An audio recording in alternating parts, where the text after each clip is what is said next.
Nasir electronics mobile shoppe furniture व e bike centre Salgare घेऊन आले गुढीपाडवा धमाका इलिको कंपनीची ई बाईक सर्वात स्वस्त एकदम जबरदस्त फक्त 39,500 पासून पुढे कोणत्याही कंपनीची जुनी ई बाईक द्या नवीन ई बाईक घ्या एक्सचेंज ऑफर बजाज फायनान्सच्या साहाय्याने 0% व्याजदर कोणत्याही वस्तू खरेदीवर लकी ड्रॉ कुपन आमच्या शाखा क्रमांक 1 पोस्ट ऑफिस समोर सलगरे शाखा क्रमांक 2 हिरा हॉटेल चौक मिरज शाखा क्रमांक 3 देशिंग कॉर्नर कवठे महांकाळ शाखा क्रमांक 4 नायरा पेट्रोल पंप समोर हल्याळ रोड आथनी। प्रत्येक बातमीतील घटनेच्या वास्तविकतेची तुलना थेट पाहत रहा चांगली अपडेट।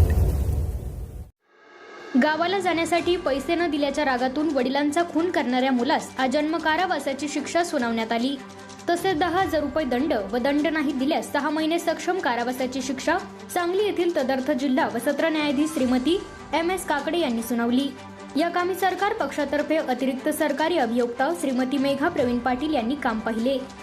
प्रवीण देवप्पा मोडे वय वर्ष 26 राहणार आसंगी तालुका जत असे शिक्षा झालेल्याचे नाव आहे।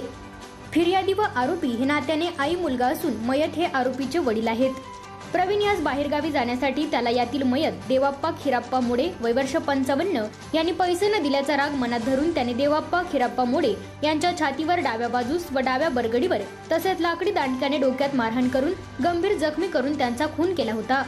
याबाबत उमदी पोलीस ठाण्यात गुन्हा दाखल करण्यात आला होता। या खटल्याचा निकाल न्यायमूर्ती श्रीमती काकडे यांनी दिला। या कामी सरकार पक्षातर्फे फिर्यादी प्रत्यक्षदर्शी साक्षीदार तपासी अधिकारी पोलीस उपनिरीक्षक NB दांडगे यांच्या साक्षी न्यायालयाने ग्राह्य धरून आरोपी प्रवीण याला वरील प्रमाणे शिक्षा दिली आहे। या खटल्यात उमदी पोलीस ठाण्याचे शिवाजी पांडुरंग माळी पैरवी कक्षातील उपनिरीक्षक अशोक तुराई आणि श्रीमती वंदना मिसाळ यांनी मदत केली।